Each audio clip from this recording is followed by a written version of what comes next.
You're welcome back. So let's go down memory lane on what happened in the Ashanti region, how DK got onto a radio station called Oyerepa FM and made certain comments. Of course, we are in a situation where we're faced with illegal mining. And so there is an effort by the central government to fight the menace, which is destroying our water bodies and our forest reserves, to be precise. So I think as maybe one of the leaders of a political party, he expresses interest and he expresses worry about the situation and chided leaders in terms of chiefs who are alleged to be involved in, the activity that is illegal mining. Currently, he's been banned from Kumasi. He has also been heard making comments on some other platforms that he will not apologize as demanded by the chiefs, but will wait for the Otumfo Osei to come into town. I am not so well informed whether or not he has traveled, but that is what I heard Odike say, that he wants Otumfo to return first and then the matter will be settled, refusing to apologize. Let's take you down the lane, what the news team put together on the happening of how Odike made a comment and where we are today on that matter.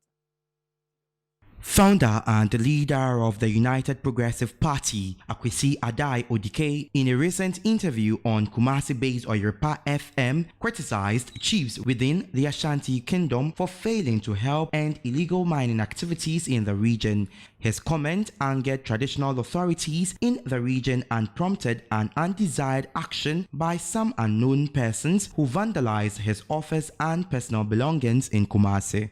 The comment by Akwesi Adai followed what many considered as similar concerns raised by the Ashantihene Otumfo Osei II in a recent event.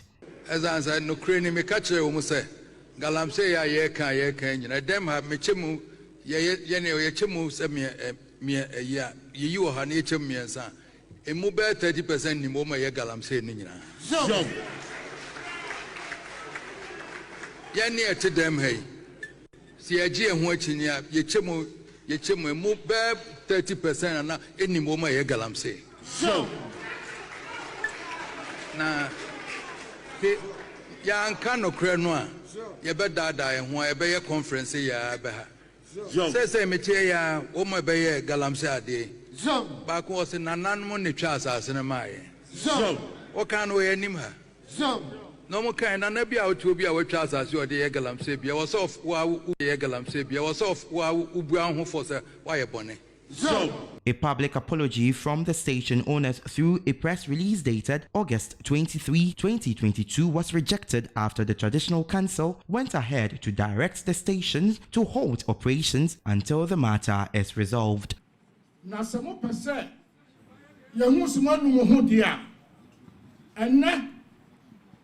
Mumo de ru Emma asante my Ghana man nyina wiase nyina anti semafon enti mo pa o ma chew enam senti samo pese menhia hu se manya nu hu no enti efri fiada akopem sa asem ye be kan wie no radio station no muntimi mwe na no ne hu se monya no hu na sai no dia madia menya sure se mo baha na nanom nyum betini mremremre.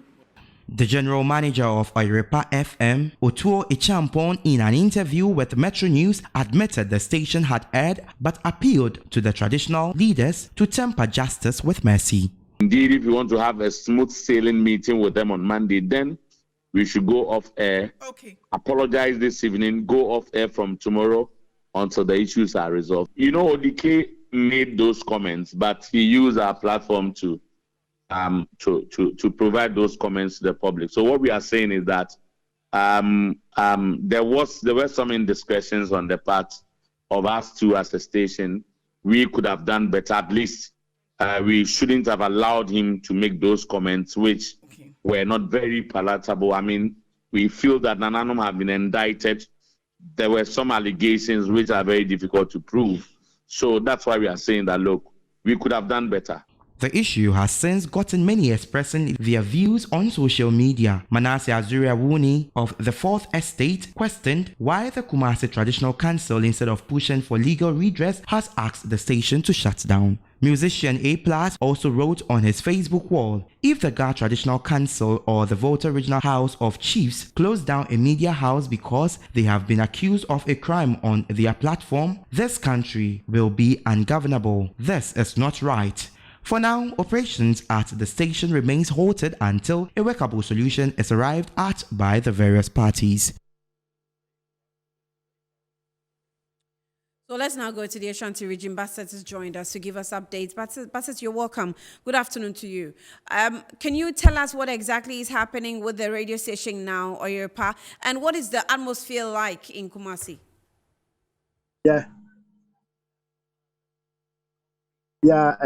Right now, what I can say is that the radio section of the Oyerepa has been shut down because of the directive by the Kumasi Traditional Council. Actually, the TV section is in section and they are working. All the workers are at the office currently as I speak with you now. You know, people have a different perception about the authorities of the Ashanti region, or Ashanti man, if I must say.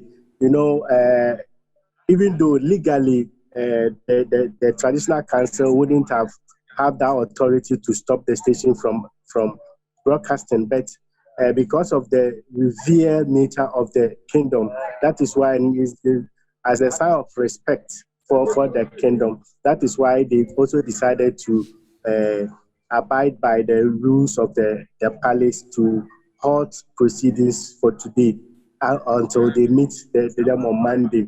And there is a program on Oyerepa which has gained much attention by the people of the region, which is being done by Antenna. A lot of women are complaining and are not happy that the station is not coming on. It's not telecasting that program today till that Monday. So the atmosphere in Kumasi, people are talking about it here and there. A whole lot of discussions on the authorities, why they need, and so on and so forth. But some of us understand the powers of Maishapale when it comes to matters of this nature, because the station to take any legal action that they want, but for them to have a peaceful atmosphere, peaceful mind to do their business in the Kumasi metropolis is also another thing that the management of the station have also taken into consideration, because that big house, if you touch that big house, it means you don't want to leave peace in the region. Basically, that is exactly what is happening here in the region, particularly Kumasi. You know, our part 2 is cited at the CDB, Doom specifically. So it's very visible to a lot of people. And all those who are aware of this issue have also expressed much concern about what has happened. You know, Odike is a popular man, a businessman within the... I know the Asante Hene is revered very much so in Kumasi and even across the country. But how serious is it when the Menshia Palace cites you in an offense and directs you to take an action? And if you do not do it, what are the consequences? Well, the consequence, if it involves legal matters, then I'm very sure the authorities at the Menshia would involve security, police, and so on. By this nature, as for the Oyerepa issue, for instance, if today they have decided to come and work, I'm not sure that the Traditional Council will bring any security to come and lock the place. They don't have that moral right. But you yourself will not feel comfortable coming to work because, you know, they have a lot of supporters. They have a lot of people who also are descendants of the stool. Because your listeners, the family, they have family heads, they have chiefs in their villages, and so they are all under the Asante Hene. So it's very difficult not to accept that directive, particularly within the... All right, I'm trying to have an interaction with Abdul Basit Suleiman, who is our man in the Ashanti region. But let's still stay on the issue. Justice Abdullah, private legal petitioners, join me via Zoom. Justice, are you there? If you can hear me, good afternoon to you. Good afternoon. Great. I can hear you. All right. Thank you for your time. I was asking Basit how serious it is when the Menshia gives you a directive and you flout it. People are asking the question why Menshia will not take the legal, path, but rather will decide to use this traditional way of punishing a radio station, thereby infringing on their freedom or their rights. How do you respond to this? It is a very difficult issue to understand as to why, considering that Menshia has a legal department, and I know some of the lawyers, very good lawyers for that matter, and so it comes to me as a baffling issue as to why they would decide to go adopting customary practices to resolve a matter that has a clear laid down procedure in law in resolving. And for me, that is a bit mind boggling. So, I mean, we cannot do really much about it. Earlier on, I mentioned what happened to Adan radio station, and nothing was really done. The Traditional Council got away with it as they put a ban on the broadcasting of the station and, the broadcasting rights of the station. And it has happened to Oyerepa now. It doesn't look like, because they are, tied down by the customs of where they find themselves or where they're located, they probably have to go by the customs or the traditional rules of the area.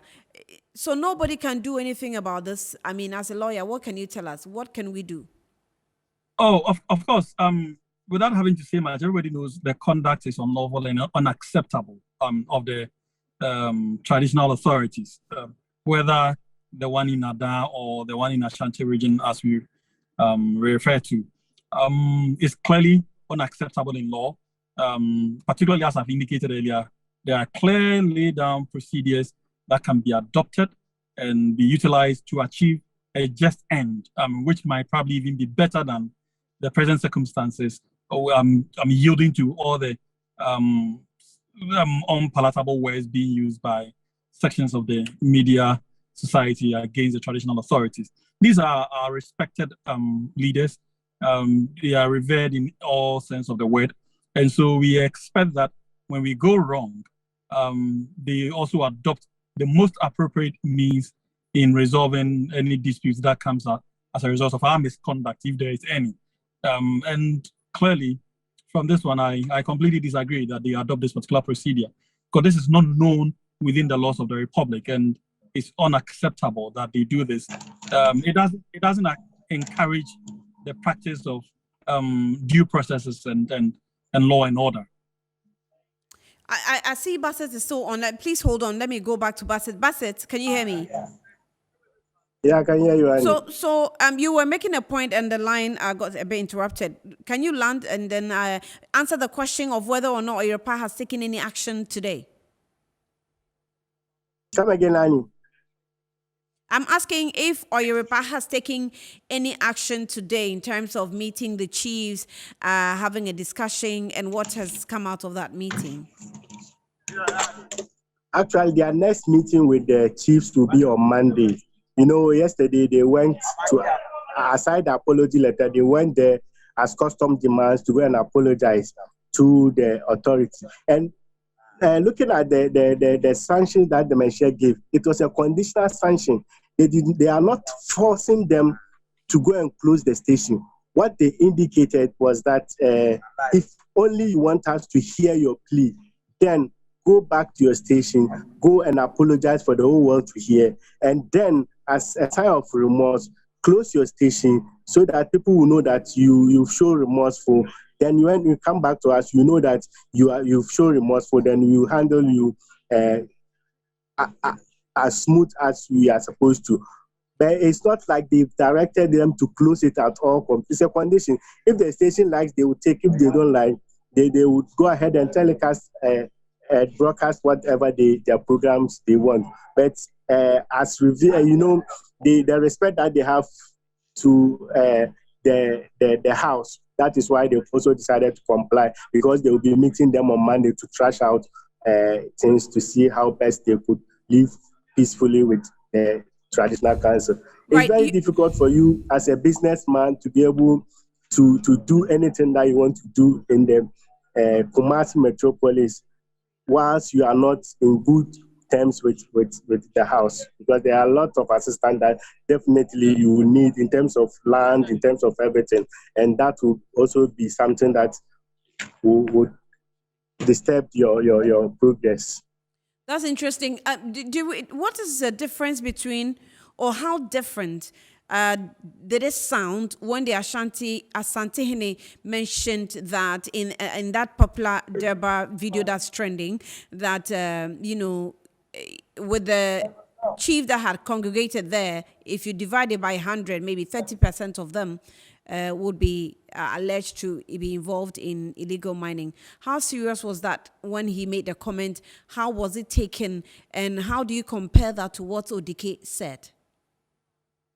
Asantehene himself is not happy about the illegal mining or the galamsey activities which is going on in the region, particularly around the Adansi and Manso area. He has said it several times, and he has warned the chief several times, to the extent of threatening to distill some of them if they involve themselves or give their lands to people to mine illegally. On several occasions, he has mentioned this in public, and what Odike said, if you listen it very carefully, there was a part that he directed it to the Asantehene himself, to the house himself. He did not segregate his comment to particular chiefs who are involved in the activities, but the generality of it being the Asantehene, that is what causes him that trap.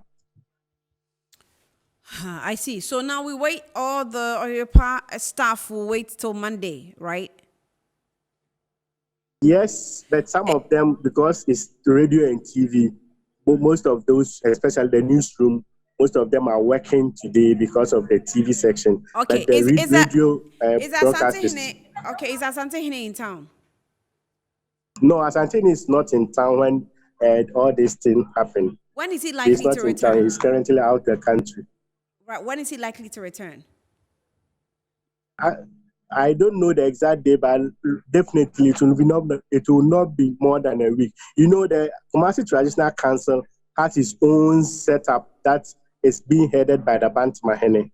Aside the Ashanti Regional House of Chiefs, the Kumasi Traditional Council, they are the chiefs within the Kumasi, the heads of clans, the heads of other chiefs within the Kumasi area. That is headed by the Bantamahene. So they have their own setup before it comes to the Asantehene himself. Abdul Basit, thank you for your time. We'll get back to you, follow up on that one for us. Let me come back to lawyer. Lawyer, can you hear me? Justice Abdullahi, can you hear me? Yes, I can hear you. Okay, great. So that's our correspondent in Kumasi giving us the updates there, saying that it's as serious as that even if you're a businessman, you're not in a good relationship with the traditional council, you find it difficult transacting business in that particular area. What do we do going forward? So the power or authority of the traditional council or the Asantehene or Manshia cannot be wished away. In the Ashanti region, it is real, it is respected, it is obeyed, and it is regularly adhered to when they give instructions or orders. That is not in doubt at all in the Ashanti region. You dare not go against the Manshia Palace in any matter, whatever the circumstances may be. It is highly regulated. But that is not to say that it is an independent community outside of the Republic of Ghana. Right. It still operates within the Republic of Ghana, and as a result, are subject to the rigors of the Republic of Ghana's laws and other regulations. And so, to be seen to also be a law-abiding institution as a traditional authority, I would expect that their conduct exhibit that exemplary leadership that all of us can learn from, and not to be seen to be a thing god or act in a way that would smack sometimes contempt. I do not think that that is the kind of posture the Ashanti region, in fact, the Asantehene actually adhere to or even subscribes to. But before I let you go, Justice, before I let you go, this has happened before. We have the Constitution. We have the laws that almost everybody knows, including journalists who know how the law should be applied. So if a traditional council is acting autonomous, not subject to the Constitution, why are we pretending like we don't know what's in existence already? Well, I do not think there is a pretense, but I do think that there is some amount of disconnect between those acting on behalf of Menchia and possibly the Asantehene himself. Because, as I said earlier, I have no doubt that the Asantehene is a respecter of the laws of the Republic of Ghana. I mean, I don't even need to be his spokesperson to know that and appreciate that. How possibly is there a disconnect when Menchia has a legal body within Menchia? That is normal with our traditional setup. Almost every traditional authority, indeed, is allowed. In fact, has as part of our Chieftaincy Act, judicial authorities, and so this is not special to the Asantehene or to the Menchia Palace. It is normal with all the traditional councils across the country. It is the way in which it is these judicial councils are used that may give rise to some criticisms if they do not appear to be in line with expected conduct. Right, Justice, we'll leave it here. We'll get back to you. Thank you for your time here with us on Good Afternoon Ghana. Right.